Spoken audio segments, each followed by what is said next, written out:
the innovation of claiming that you hate the sin and not the sinner. And I've addressed this in a recent podcast, and there are some people that are really not worth mentioning who are claiming that it is an innovative principle to claim that the sin and the sinner should be treated the same. And that in reality, the right position is that you make a segregation between the sin and the sinner. And so similarly, by logic, I would say to this person and others, similarly, then you shouldn't love the believers, you should just love their good deeds. Okay? So there's no wala and bara, there's no allegiance or disassociation from any individual, because all we are concerned about is the acts themselves. As for the people, well, good people can go bad people can repent and become good. Therefore, we don't, we don't make, look, come on. We're not saying that if a person repented, that we will continue to hate them. What is being said is, we have enough capacity in our hearts to accommodate love and hate.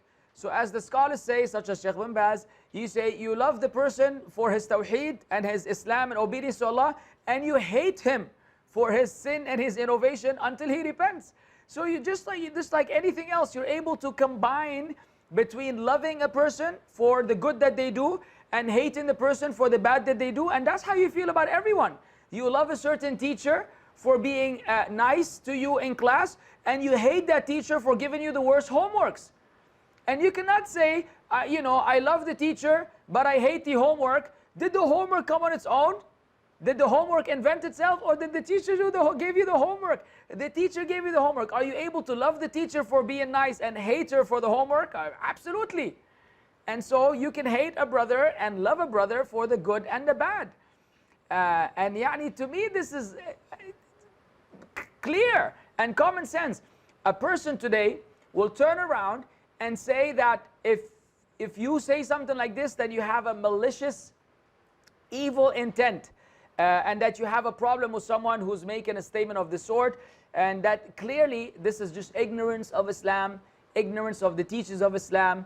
And it is very sad that we have reached a state where people don't even know the fundamental basics. They don't know Arabic. They don't have the tools to be able to, swim with the current, let alone against the current. They don't have the skills to even roll downhill, let alone climb and hike uphill.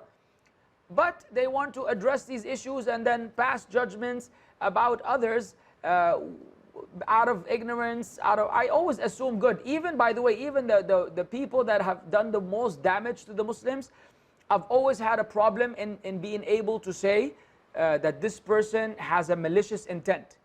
Like, there are certain individuals that I know they could even be agents working for some other entity to harm Muslims in Islam.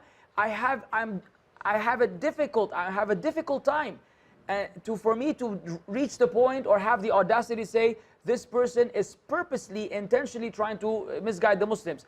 We say, we hope and pray this is not the case. It seems to be the case. You have to be very selective with your words as to not to speak on behalf of Allah Azza wa Jal and claim that you have access to people's hearts. So when someone says something like this, that shows that they've completely lost the plot. عيب.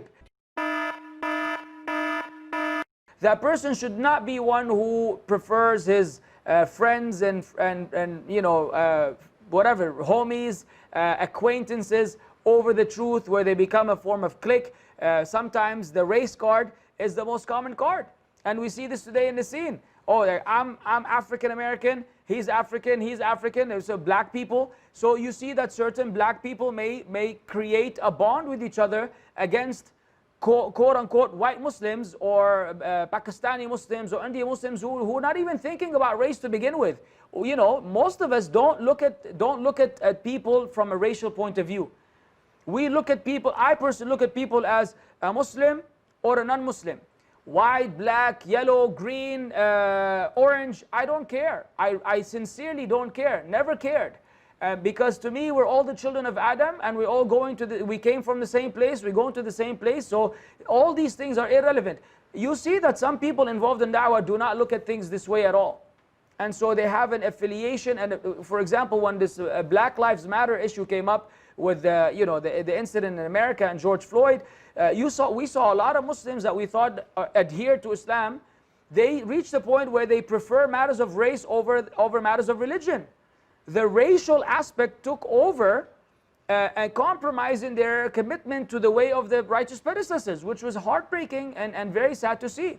So you make sure that these people are not on some racist tip where they're undermining other races, whether white people being racist against black people, or in many cases, in some cases I would say, of course it's more usually white against black, but in some cases even black people being racist against white people as a retaliation for the racism that they had to suffer, the racism they had to suffer. And both are wrong, both are wrong. Racism has no place in Islam. Islam is not a religion that promotes racism in any way, shape or form.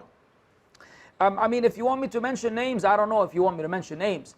But the idea is that you learn this religion from people that call to the Tawheed, to the Sunnah of the Prophet ﷺ, according to the understanding of the early generations. Not that they will be free of mistakes, they will have mistakes, but the people that are predominantly doing that, when there are mistakes, they're being highlighted, you are aware of them, then those are the ones that you follow, and you ignore, unfortunately, everybody else who will have some good to offer, but then a lot of bad that will confuse you as well. Thanks for watching this video. Subscribe and click on the notification bell. Like, comment, and share with friends and family.